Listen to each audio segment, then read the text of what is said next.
ভারতীয় জনতা পার্টির পক্ষ থেকে বিক্ষোভ মিছিল আয়োজিত হলো মহারাজার শহর কোচবিহারে। বিজেপি কর্মীদের মিথ্যে মামলায় ফাঁসানো ও জেলা জুড়ে তৃণমূল সন্ত্রাসের প্রতিবাদে তাদের মঙ্গলবারের এই বিক্ষোভ মিছিল আয়োজিত হয়। এদিনের এই বিক্ষোভ মিছিলে উপস্থিত ছিলেন বিজেপির বিধায়ক থেকে শুরু করে জেলা সভাপতি এবং সকল নেতৃত্ববৃন্দ। এই বিক্ষোভ মিছিল থেকে বিজেপির জেলা সভাপতি অভিজিৎ বর্মন কি জানালেন শুনুন। মামলায় জড়ানো হয়েছে, তার সঙ্গে আরো এবং মিথ্যা মামলা জড়ানোর জন্য আজকে ভারতীয় জনতা পার্টি আজকে পথে নেমেছে। আপনারা গত পরশুদিন আপনারা দেখেছেন কুন্দিবাড়িতে সেই আন্দোলন করা হয়েছে। আজকে আমরা কুচবিহারে করছি, আগামী দিনে বিধানসভায় হবে। সেই সঙ্গে এটাও বলতে চাই যে সারা জেলা জুড়ে যে তৃণমূলীদের যে সন্ত্রাস চলছে, আজকেও যে তারা সন্ত্রাস করে বিজেপিকে ঠেকাতে চাইছে। আজকে আপনারা জানেন ঘুঘুমারিতে বিজেপির কর্মীদের আটকানোর চেষ্টা করা হয়েছে। গোপালগঞ্জে বলরামপুরে সেখানে 9 মাইলের কুটিতে সেখানেও ভারতীয় জনতা পার্টির কর্মীদের আটকানোর চেষ্টা করা হয়েছে। আজকে ফুলবাড়িতে পথ অবরোধের নামে সেখানে বিজেপির কর্মীদের আসা বন্ধ করার জন্য পরিকল্পনা করা হয়েছে। শোলমারি অঞ্চলে সেখান থেকে আসার যাতে বিজেপির কর্মীরা আসতে পারে তার ব্যবস্থা তারা করেছেন। অর্থাৎ দিকে দিকে সন্ত্রাস চলছে। আপনারা দেখছেন দিনহাটা, সিতাই, দক্ষিণ বিধানসভা থেকে শুরু করে সমস্ত জায়গায় তারা সন্ত্রাস করছে। আর এই সন্ত্রাসের প্রতিবাদে আমরা পথে নেমেছি।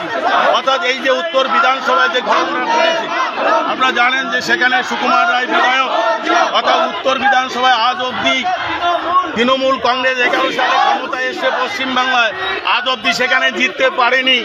ওদের মিটিং মিছিলের লোক নেই, ওদের পাশে লোক নেই, তাই তারা আতঙ্কে বিভিন্ন ধরনের মিথ্যা মামলায় বিজেপির বিধায়ক থেকে শুরু করে বিভিন্ন কর্মীদের যে কেজে জড়ানোর জন্য তারা চক্রান্ত করছে, সেটা কখনোই সফল হবে না। আমরা আজকে আন্দোলনে নেমেছি, আগামী দিন আরো বৃহত্তর আন্দোলন হবে। যতই তৃণমূল আগ্রাসী ধারণ করবে ততই বিজেপি পথে নেমে একদম আন্দোলন করবে। তবে বিজেপি কর্মীদের ধারণা আগামী দিনে এমন বিক্ষোভ মিছিলের ফলে প্রশাসন সজাগ দৃষ্টি দেবে। কোচবিহার থেকে নিজস্ব প্রতিনিধির রিপোর্ট, টাইমস 14 বাংলা।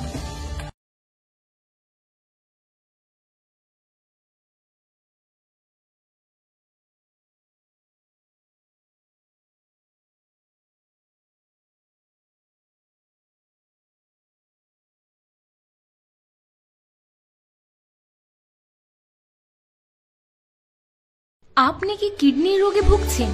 তাহলে আর দেরি না করে আজই আসুন আপনার এলাকার একমাত্র বিশ্বস্ত প্রতিষ্ঠান জীবন রেখাতে। এখানে বিশেষজ্ঞ নেফ্রোলজিস্ট ডাক্তাররা লেজার ট্রিটমেন্টের মাধ্যমে রোগীদের সমস্ত ধরনের কিডনির এবং প্রোস্টেটের অপারেশন করে থাকেন। রোগী দেখছেন nephrologist doctor Arkaprava Chakraborty, SSKM hospital, Kolkata.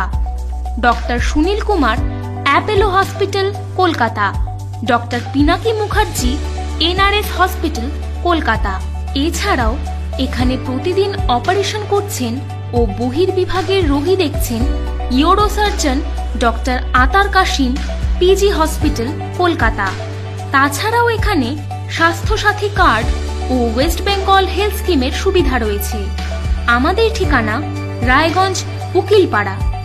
বিশদে জানতে কল করুন 8373066655 অথবা 8373066644 এই নম্বরে।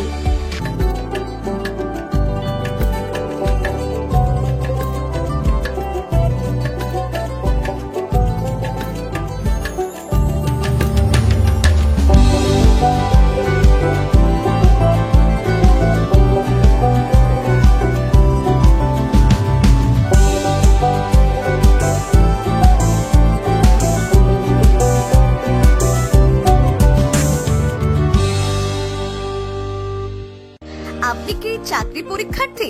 চাকরি পরীক্ষার বই খুঁজছেন? তাহলে আজই চলে আসুন সৌরভ বুক অ্যান্ড ম্যাগাজিন সেন্টারে। এখানে BSc, WBCS, bank, rail, ICDS, nursing, ANM এবং GNM সহ কেন্দ্রীয় ও রাজ্য সরকারি সকল চাকরির পরীক্ষার বই ও ম্যাগাজিন পাওয়া যায়। আমাদের ঠিকানা খড়িমোড়, মোহনবাটি, রায়গঞ্জ। বিস্তারিত জানতে যোগাযোগ করুন 9002904090 অথবা 9434347016।